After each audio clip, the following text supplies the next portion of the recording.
సాగుతోంది. దేశవ్యాప్తంగా పోలింగ్ ప్రశాంతంగా కొనసాగుతోంది. 13 రాష్ట్రాలు, 2 కేంద్రపాలిత ప్రాంతాల్లో మొత్తం 116 నియోజకవర్గాల్లో ఓటింగ్ కొనసాగుతోంది. మొత్తం 7 విడతల పోలింగ్లో ఇవాళ అత్యధికంగా 116 సెగ్మెంట్లకు ఓటింగ్ నడుస్తోంది. మూడో దశ పోలింగ్లో 18,28,32,415 మంది ఓటర్లు 1,640 మంది అభ్యర్థుల భవితవ్యాన్ని తేల్చనున్నారు.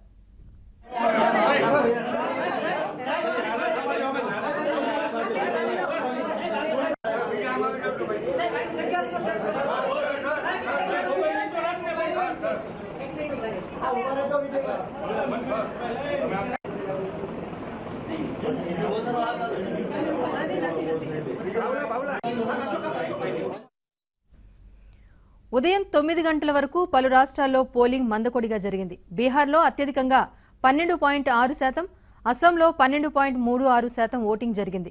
యూపీలో 10.24% పోలింగ్ నమోదైంది. గోవాలో కేవలం 2.29% ఓటింగ్ జరగగా గుజరాత్లో మరీ అత్యల్పంగా 1.35% ఓటింగ్ జరిగింది. యూపీలో దాదాపు 7%, బెంగాల్లో 11% వరకు పోలింగ్ జరిగింది.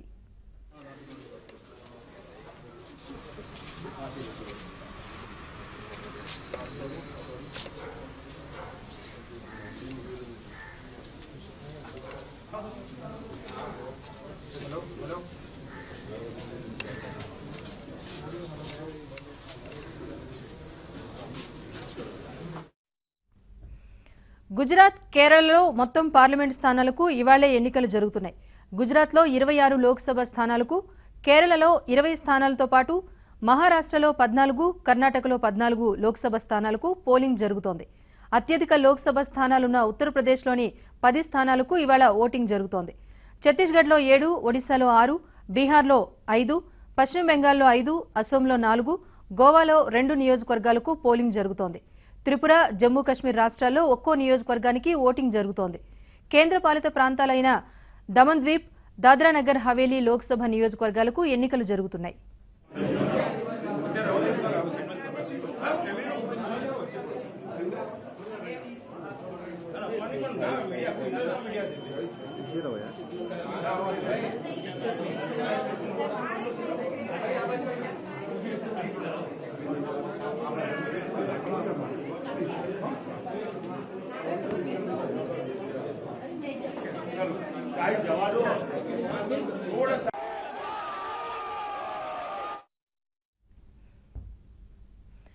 మూడో దశ పోలింగ్లో అధికార బీజేపీ, విపక్ష కాంగ్రెస్తో పాటు పలు జాతీయ, ప్రాంతీయ పార్టీలకు చెందిన ప్రముఖులు తమ అదృష్టాన్ని పరీక్షించుకుంటున్నారు. కాంగ్రెస్ జాతీయ అధ్యక్షుడు రాహుల్ గాంధీ కేరళలోని వయనాడ్లోనూ, బీజేపీ జాతీయ అధ్యక్షుడు అమిత్ షా గాంధీనగర్లో ప్రత్యర్థి పార్టీలతో తలపడుతున్నారు. గుల్బర్గాలో కాంగ్రెస్ సీనియర్ నేత ఖర్గే, మైన్పురిలో ఎస్పీ వ్యవస్థాపక అధ్యక్షుడు ములాయం సింగ్ యాదవ్ బరిలో ఉన్నారు. యూపీలో రాంపూర్లో ఎస్పీ బీఎస్పీ కూటమి అభ్యర్థిగా అజం ఖాన్ పోటీ చేస్తూ ఉండగా ఆయనపై పోటీకి దిగారు బీజేపీ అభ్యర్థి జయప్రద. బీహార్లోని మాదేపురాలో ఆర్జేడీ అభ్యర్థిగా శరద్ యాదవ్, ఫిలిపిత్లో బీజేపీ యువనేత వరుణ్ గాంధీ, మహారాష్ట్రలోని బారామతిలో ఎన్సీపీ అధినేత శరద్ పవార్ కుమార్తె సుప్రియా సూలే, గాలి సామ్రాజ్యం బళ్లారిలో బీజేపీ అభ్యర్థి వై దేవేంద్రప్ప తమ అదృష్టాన్ని పరీక్షించుకుంటున్నారు.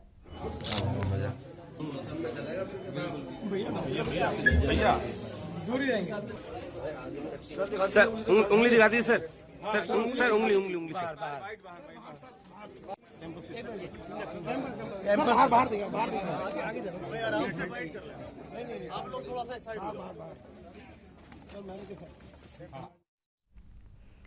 లోక్సభ మూడో దశ పోలింగ్తో పాటు ఒడిశా అసెంబ్లీకి కూడా ఇవాళ మూడో దశ ఎన్నికలు జరుగుతున్నాయి. మొత్తం 4 విడతల్లో ఒడిశా అసెంబ్లీకి ఎన్నికలు జరుగుతున్నాయి. ఇప్పటికే 2 దశలు పూర్తయ్యాయి. ఇవాళ మూడో దశలో 42 శాసనసభ స్థానాలకు పోలింగ్ జరుగుతోంది. आज देश में बेकारी है, इस पर बहस है, इस पर लोगों की चिंता है, किसानों की दुर्दशा है, इस पर लोगों का है। और इन्होंने जो कहा था 2014 में 42 वादे किए थे इन्होंने, एक भी जमीन पे नहीं उतरा। ये 5 बरस हिंदू मुसलमान के दावपेच करते रहे और इन्होंने जो जो कहा था एक सवाल भी, एक चीज भी जमीन पे नहीं उतरी। और नोटबंदी के चलते इस देश में करोड़ों लोगों का रोजगार इन्हें ले लिया।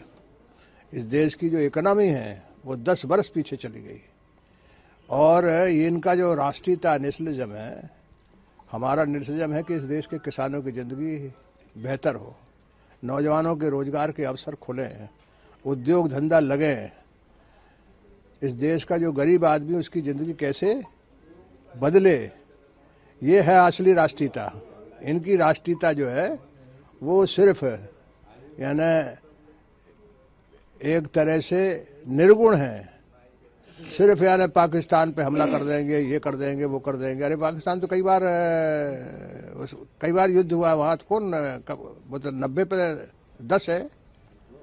लेकिन तो ये सिर्फ, और कश्मीर, इन्होंने कश्मीर जो है वो 72 में विधानसभा के चुनाव में 72% वोट हुआ था। इन्होंने कश्मीर को जिस तरह जगह खड़ा कर दिया हिंदू मुसलमान के नाम पर कि वहाँ फारूक अब्दुल्ला को 6-7 हज़ार वोट मिला है। इनकी राष्ट्रीयता जो है वो बिल्कुल उन्माद फैलाने के लिए है। ये इनकी राष्ट्रीयता में जो है वो भारत का जो संविधान है उसकी जो साझा विरासत है उसके सब विपरीत है। 5 वर्ष में इन्होंने संविधान को काय के नाम पर, मंदिर मस्जिद के नाम पर, यानी युद्ध के नाम पर उन्माद फैला रहे हैं। प्राइम मिनिस्टर कह रहा है हम हमला कर देंगे। अरे आप सबसे बड़े लोकतंत्र के प्रधानमंत्री हैं, यानी हर मर्यादा इन्होंने तोड़ दी। जब तक पवार फैमिली को टारगेट नहीं करेंगे तब तक हेडलाइन तो होगी नहीं, तो क्या करते हैं। लेकिन ताई वो हमको पवार साहब ने ये भी कहा कि उनको डर लगता है। क्या आप क्या लगता है मोदी या जिस तरह से लगातार जो प्रचार कर रहे हैं डर लगता है? तो किसको?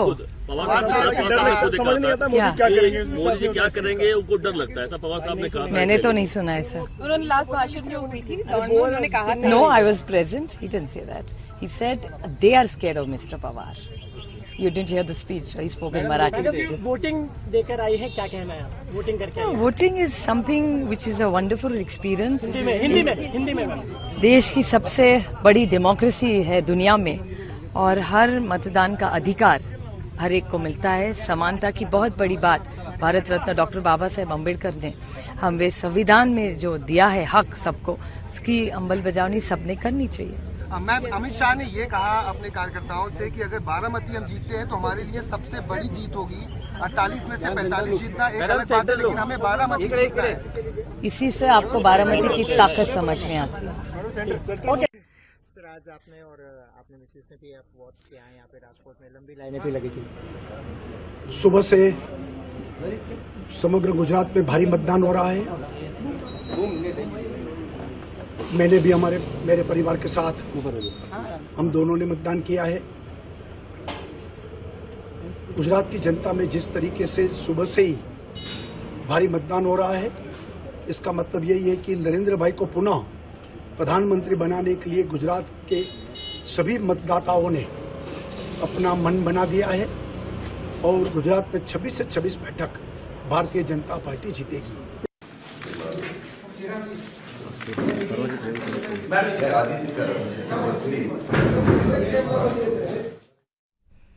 ఇక జమ్మూ కాశ్మీర్లోని అనంతనాగ్లో కట్టుదిట్టమైన భద్రత మధ్య పోలింగ్ జరుగుతోంది. ఈ ఒక్క నియోజకవర్గానికి పోలింగ్ 3 దశల్లో నిర్వహిస్తోంది ఈసీ. 4, 5 దశల్లోనూ ఇక్కడ పోలింగ్ జరగనుంది. దేశంలో ఒకే నియోజకవర్గానికి 3 దశల్లో పోలింగ్ జరుగుతున్న ఏకైక నియోజకవర్గం ఇదొక్కటే కావటం విశేషం. హింస చెలరేగుతుందన్న భయంతోనే ఈ నియోజకవర్గంలో 3 విడతల్లో పోలింగ్ నిర్వహిస్తోంది ఈసీ.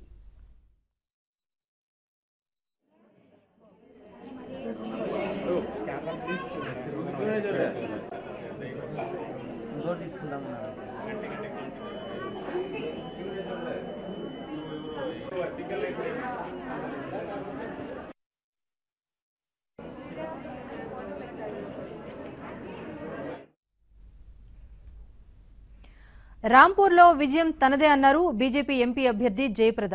పోలింగ్ కు వెళ్లే ముందు ఆమె దేవుడికి పూజలు నిర్వహించారు.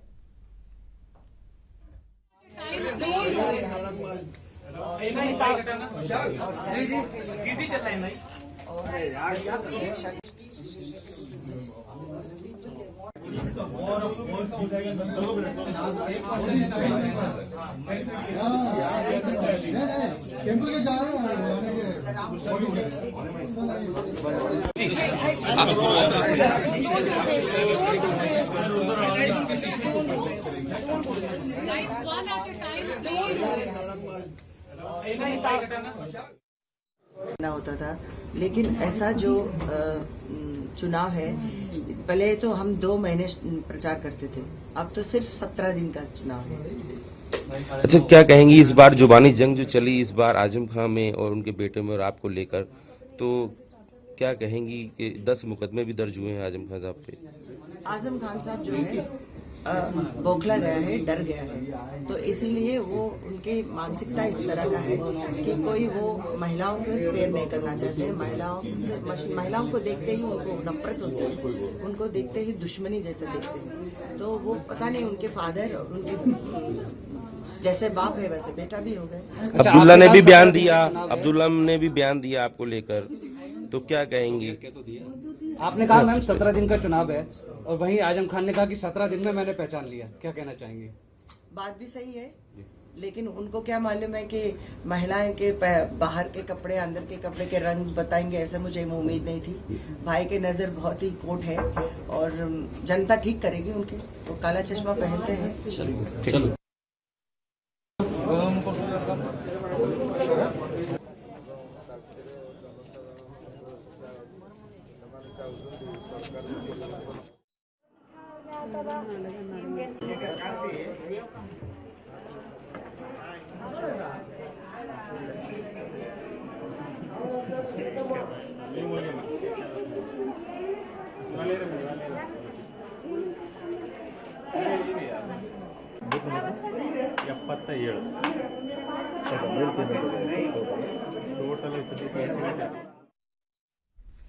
ఇక వామపక్షాలకు కంచుకోట అయిన పశ్చిమ బెంగాల్లో 3వ దశ పోలింగ్ ప్రశాంతంగా కొనసాగుతోంది. మరింత సమాచారాన్ని మా ప్రతినిధి సతీష్ అందిస్తారు. OT Satish.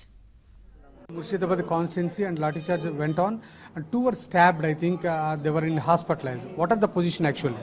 See, there are some minor incidences. We have, come to know in the Domkal area, there were some incidences of violence between 2 parties. So that has already been resolved. The poll is going on smoothly. The injured people have been shifted to a hospital, but there is no major incident as such, and the poll is going very smooth. Yeah. So far, how much percentage were stopped? See, up to 9 o'clock, already 16% of the poll has been recorded. We are expecting it may go up to 80% of the total voters. So expected to be a very peaceful and smooth poll. Yeah, in the 2014, these 2 constituencies almost one is 80% and another is 85 point odd, something odd. Yeah. You are expecting more than that or expecting such?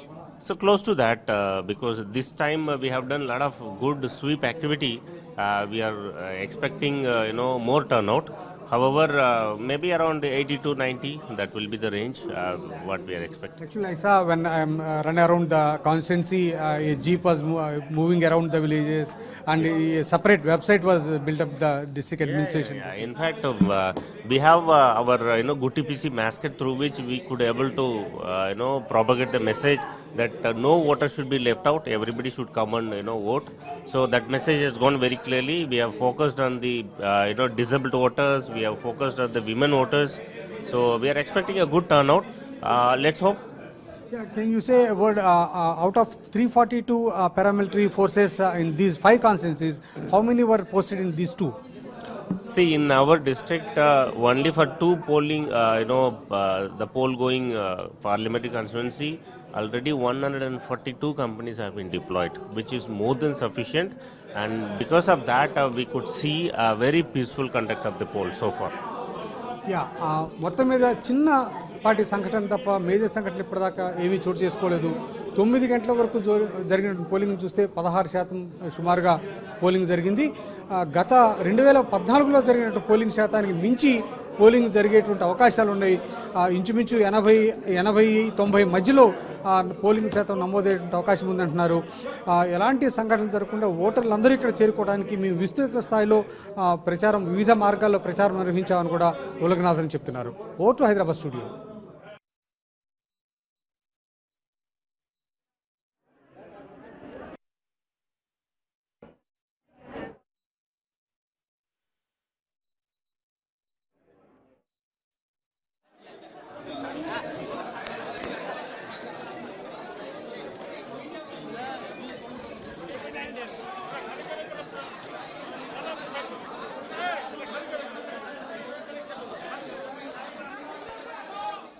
मतदान करना है और इसलिए नए मतदाताओं को मैं विशेष आग्रह करूंगा कि वे 100% मतदान का संकल्प करें और मतदान करें।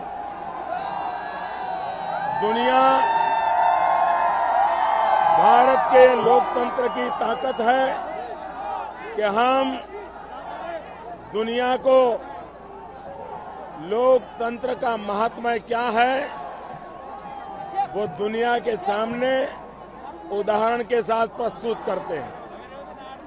एक तरफ आतंकवाद का शस्त्र आईईडी होता है, आतंकवाद का शस्त्र आईईडी होता है और लोकतंत्र का शस्त्र, लोकतंत्र का शक्ति, लोकतंत्र का शस्त्र वोटर आईडी होता है।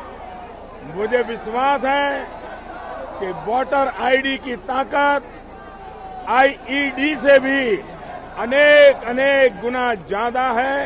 हम इस वोटर आईडी कार्ड का महत्व समझें, अधिकतम वोट करें।